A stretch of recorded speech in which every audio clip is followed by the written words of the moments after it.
Davom etamiz. 22-24 may kunlari poytaxtimizdagi Humo Arena majmuasi ulkan gastronomik va madaniy bayram markaziga aylandi. Yilning eng muhim madaniy tadbirlaridan biri sifatida e'tirof etilgan Pepsi bayrami mamlakat tarixidagi eng yirik gastronomik festivallardan biri bo'ldi. Manzilda Pepsi Lazzatli Fest 2026 jami 124 mingdan ortiq mehmonni bir yerga jamladi.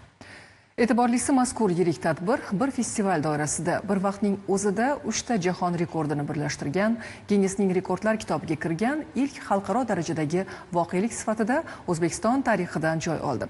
Festivalda Pepsi markasi mazali ta'm, shirin taom, jo'shqin musiqa va ko'tarinki kayfiyat orqali ishtirokchilar uchun unutilmas lahzalarni yaratdi. Yanada ko'proq yorqin taassurotlar ulashdi.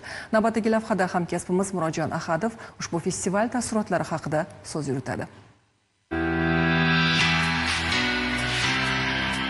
3 kun davom etgan Pepsi Lazzatli Fest 2026 festivaliga 124 mingdan ortiq mehmon tashrif buyurdi.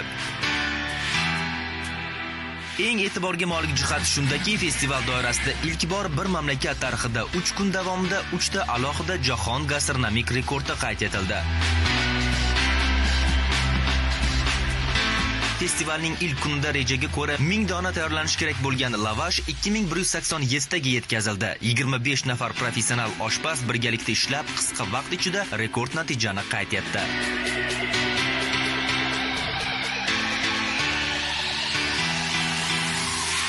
Festivalning eng katta sensatsiyasi lag'mon tayyorlash jarayoni bilan bog'liq bo'ldi. Dastlab 800 kilogramm mahsulot tayyorlash rejalashtirilgan bo'lsa-da, oshpazlar bu ko'rsatkichni sezilarli darajada oshira oldi.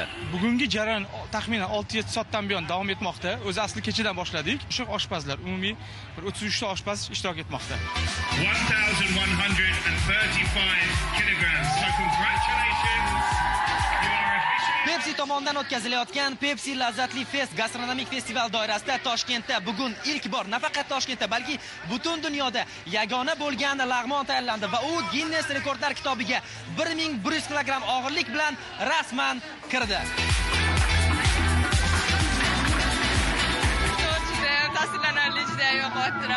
Like the world record. Bu jarayonlar jahon rekordi darajasidagi natija. Albatta juda qiziqarli. Очень необычно, ярко, громко, вкусно. Muhit judayam zo'r, odamlar ko'p, musiqalar menga judayam yoqyapti. Мы из Таджикистана, он из Азербайджана. Тут классная атмосфера, классные квесты проходятся, живая музыка, это прямо здорово. Zo'r atmosfera bomba.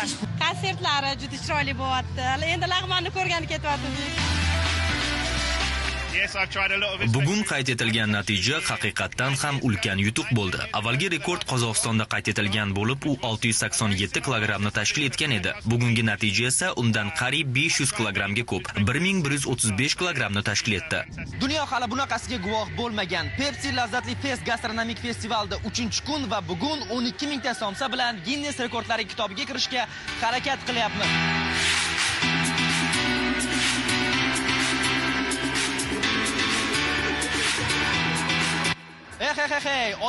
Odamlar, eshitmadim demanglar. Yangi O'zbekiston tarixida ilk bor nafaqat O'zbekiston, balki butun dunyoda birinchilardan bo'lib 12600 dan ziyod somsalar tayyorlandi va bu Ginnes rekordlari kitobiga kiritildi.